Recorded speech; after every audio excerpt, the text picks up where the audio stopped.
Hi, how's it going? Welcome back to my channel. My name is Jess. This is Matcha. She's my lovely assistant for this video. And you have tuned into the next episode of Bewitch or Ditch. So if you are not familiar, Bewitch or Ditch is my Read It or Unhaul It challenge series where I pick from my cauldron of prompts and I choose a book off my TBR, we read it, maybe we DNF it if we don't like it, and then if we are not bewitched by it, we unhaul it, aka we ditch it. So I'm going to be picking the first prompt for this video. Matcha is going to be my assistant for this. I had to bait her with the paper slips to get her to do the thumbnail with me, and now she's leaving, so I guess she's not being my sidekick. Well, it's just you and me now, sitting on the floor like idiots. So let's pick the first prompt for this video. Also, one more rule that I forgot. These are color-coded, corresponding to either my physical TBR, which is these bottom shelves behind me, and the other option is my library TBR, which I will admit is slim pickings right now. There's not a whole lot of books on my TBR that my library actually has. So we will see what happens. Hopefully we get a lot of physical TBR for this one. Matcha, do you want to help me pick?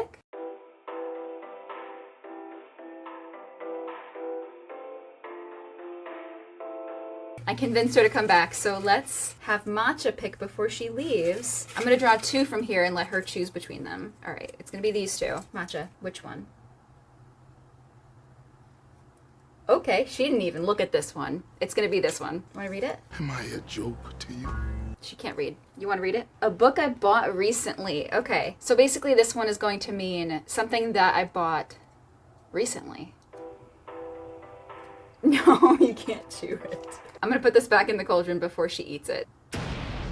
Sorry, Bean. I will say I recently went and purchased two books. I will grab them off the TBR, hang on. So I will be choosing between The Isle in the Silver Sea by Tasha Suri and Sunrise on the Reaping by Suzanne Collins. I am reading one other YA dystopian right now, and that is Hell Followed With Us, so I'm not sure if I want to read Sunrise on the Reaping right now. So in that case, I might be going with The Isle in the Silver Sea by Tasha Suri, just because I don't think I'm in the mood for another YA dystopian on top of the YA dystopian that I'm already reading. So the thing that I know about this is that it's been compared a lot to Erin Morgenstern, like The Night Circus and The Starless Sea. That kind of writing, very dreamy, very creative, very imaginative. I do love those kinds of stories. And it's sapphic. It follows a witch and a knight who are both part of different stories, but their stories are kind of fated to have a certain outcome, and they don't want to have that outcome. They want to change their fate. It seems like there's also an assassin who is targeting characters from tales like theirs, like the tale that the witch and the knight come from. It feels a little bit like this is an incredibly specific reference for you gamers out there, but if any of you have played The Witcher 3, the Blood and Wine expansion, I don't know why the first thing I thought of was that fairy tale quest area where you go into a storybook in the Blood and Wine DLC, but if any of you Witcher 3 people out there have played that and you know what I'm talking about, that's kind of what came to my mind first. It also kind of gives me a little bit of Once Upon a Time, a very popular show, a very chaotic, messy show. Maybe this will be a little bit of both, who knows? Maybe this will be the sapphic storyline that we never got in Once Upon a Time, A Girl Can Dream. So anyways, I will start this one, and I don't know when that's gonna be, but I will see you after I finish it. Alright, it is time to talk about The Isle in the Silver Sea. This will be a very short update because I actually DNF'd this, and I'm kind of heartbroken about it. So I made it about 17%. I made it to chapter 10. That's not as long as I usually like to give a book before I DNF it. I try to give it 20%, maybe 30%. It just wasn't gonna happen with this one because I could not make myself pick it up. I don't know what it was. Every time I would think about picking it up, I was just dreading it every time. Like, I would think about, oh, I brought my book with me to work. I should probably read it during my lunch break. And then I was like, I would rather do anything else right now,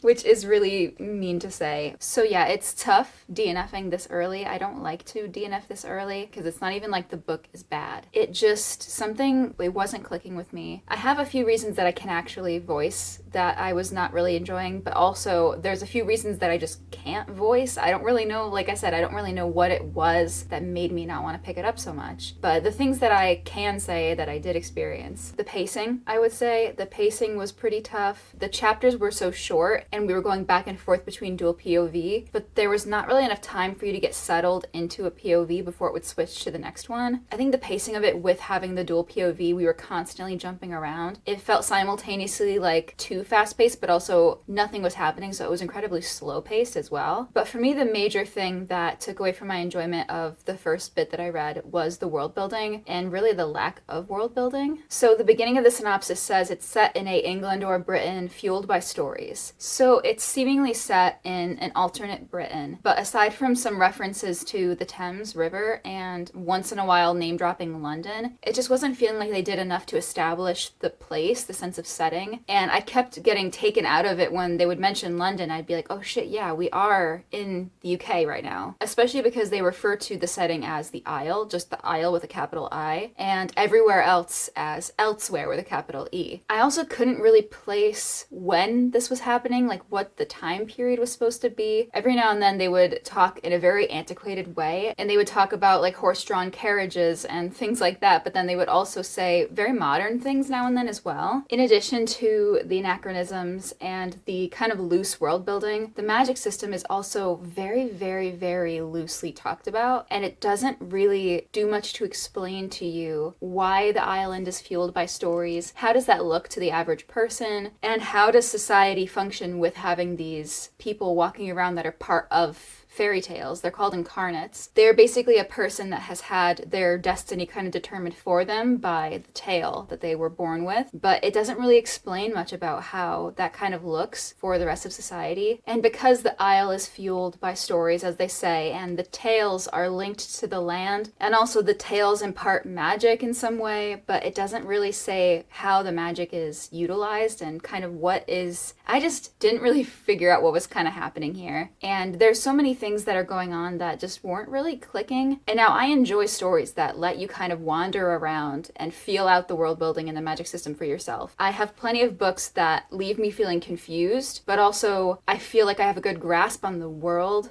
as well as confusion, if that makes any sense. For example, like Piranesi by Susanna Clarke. That's a good example of one where it is like confusing. It's very, very strange, kind of abstract, but at the same time, it has rules. It has a structure. And I just feel like this wasn't really introducing any structure. It didn't have like a framework for you to kind of grasp onto to learn about the magic system and about the world. And it's possible I just didn't give it enough time, but I was also reading a lot of reviews from people who did DNF it, and they were having the same kind of complaints that I was having 50, 60, 70% into the book as well. That kind of speaks for itself for me, the fact that I was looking up reviews of people who DNF'd it to try to validate me DNFing it. I definitely do seek validation on things like that because it makes me feel guilty to DNF something. So I was kind of like, am I justified for DNFing this? Like, do I have a justification for feeling this way? So unfortunately, this is going to be a ditch. It is not something I plan to keep. It's not like a soft DNF. I just don't really want to pick this up again. And it's such a bummer because I was looking forward to it. I thought the premise was so good. It's also just so beautiful, and it literally was the most recent book that I've bought. So it kind of hurts that I bought it, DNF'd it, and then am just going to immediately get rid of it. So that unfortunately leaves us with a ditch, which kind of sucks. But I want to get right into picking the next prompt. Hopefully the next one will be better.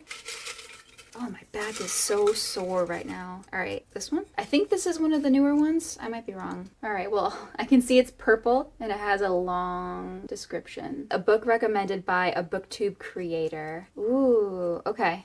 I have one in mind already, but let's take a look. So since the last time we were here in TBR Town, things have changed. I have consolidated everything onto these two shelves, which is so great. So now, as far as a book recommended by a booktube creator, that's going to be tough just because there are so many on here. But the one that I was thinking of first was the book that I got most recently since the last prompt in that case. This was a used book that I bought on Pango recently, and that is Spread Me by Sarah Gailey. This one I saw mentioned by Allie from All I Do Is Read, and I really, really loved her vlog where she read this, so I will link that as well. Salt Slow by Julia Armfield, I believe, was also recommended by Allie. Bunny, of course, from Katie Colson. The Library at Hellebore I saw a lot of people talking about, but specifically Rachel from A Model Who's Read. I also do have this beautiful edition. I believe this is the Owl Crate edition. I have the dust jacket off just because I love this naked hardcover design. I don't know, I have been in a horror mood recently, and I'm kind of torn between these two. They're both horror, they're just very different kinds of horror, and I'm not sure which one I'm in the mood for. You're lower than before in a different angle, but this is the height that the tripod is currently at, and that's the way it's gonna stay. So I'm gonna go pick up The Library at Hellebore, maybe not today. I don't know when I'm gonna pick it up, but hopefully within the next couple days. I will will see you after I finish the library hellebore. Goodbye. Hello, Bewitch or Ditch vlog that I definitely didn't forget about. I'm here to talk about the book that I ended up reading for this pick. Originally, I was going with the library hellebore, but I changed my mind. I wasn't really feeling it at the time that I was going to pick up a book and actually start something. So I ended up going with Spread Me by Sarah Gailey instead. So Spread Me is a very short little novel. It is a very strange little novel. There is a lot of weirdness packed into, it's just under 200 pages. This experience was crazy. How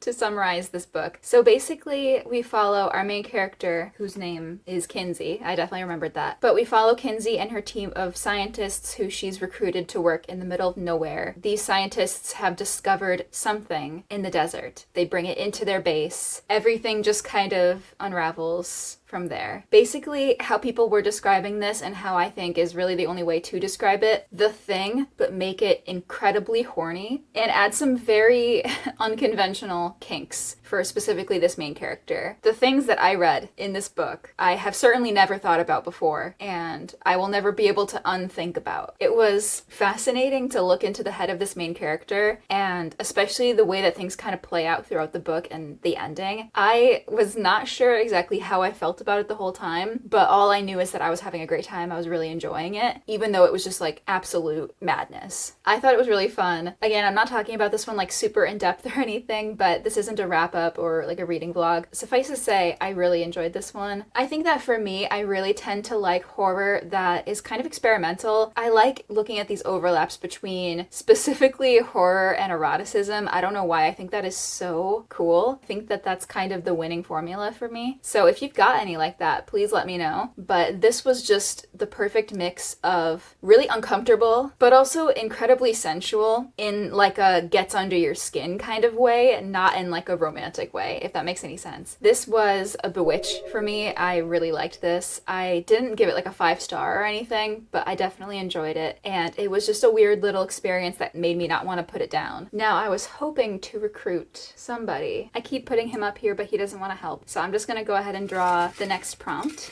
You could have been a helper, Mochi. This could have been you. Okay, we're gonna go with this one. All right.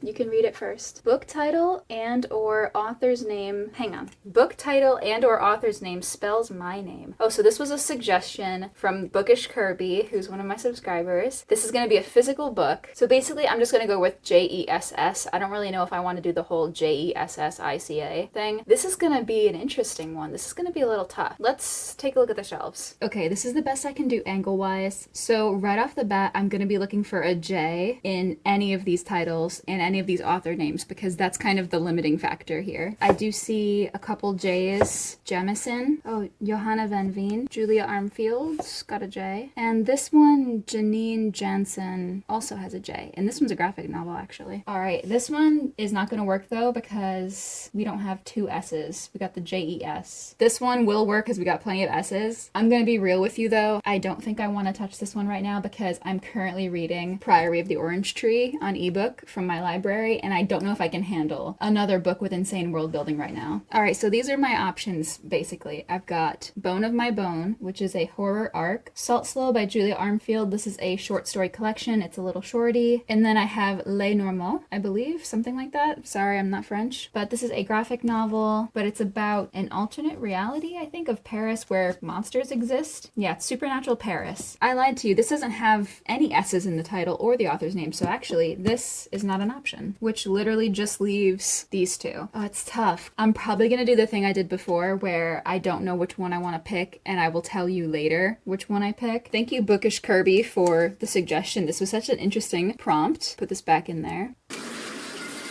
Instead of me saying goodbye to you, I'm just going to aim you at Mochi and he's going to say goodbye. Look at the little bunny feet. All right, everyone say goodbye to Mochi. We'll see you in the next clip. Hi, so I'm here with my final thoughts on the last book for Bewitch or Ditch. So the book that I ended up going with for the last pick for Bewitch or Ditch is Salt Slow by Julia Armfield. I found myself leaning in a little bit more of a horror direction, so I picked up this one instead of the graphic novel. And I have mixed feelings about this collection. Sorry, I just moved you a little bit. So as it tends to happen, at least with me in short story collections, it ends up being a mixed bag. I ended up having a lot of mixed thoughts on the stories in this collection. Some of them I really liked, some of them I didn't really like at all. So I didn't really tell you anything about this collection so far. It's hard to explain a short story collection in much detail because they're all short stories, of course. But effectively, these all lean very contemporary horror. They are not historical or anything. They tend to be speculative, though not entirely fantastical. There were a couple stories that definitely leaned a little bit more into a fantastical or sci-fi horror with creatures or monsters. Some of them were much more, I guess, grounded in reality. And like I said, some of them worked really well for me, but some of them didn't click at all. So I'm not gonna go break down each story and give a rating for each one because I'll save that for my wrap-up video. Like I said, there were a couple stories that I enjoyed, but they didn't really carry the weight of the rest of the stories for me. I do enjoy Julia Armfield's writing generally, and I think I enjoy her specific writing style and the prose that she tends to use, the sentence structure she tends to use and things like that, but I was feeling a little bit kind of burnt out by it and a little exhausted by it by the end. Sorry, the clouds are going crazy today. The lighting is just all over the place. Basically, I have mixed feelings on this one, and in case you couldn't tell by the way that I'm talking about it, this is unfortunately going to be a ditch. I don't really feel any desire to hang on to this collection, but I also just don't really see myself revisiting a short story collection, at least not this one. So this is going to be a ditch, unfortunately, for the last pick of this video, and that's the last one. So I'm glad overall that we had some success in this video, but unfortunately we had a couple failures as well. But I guess the cauldron can't be super powerful and give us good books every time. So thank you so much for watching. I hope that you enjoyed. If you did, please like, comment, and subscribe. Please let me know in the comments down below if you have any prompt ideas for the cauldron. I would love to hear them. And if you're not feeling chatty but you want to let me know you were here, drop a cauldron emoji or a witch emoji. I don't think there is a cauldron, but there's definitely a witch emoji, so just put her in there. And I will see you guys in the next one.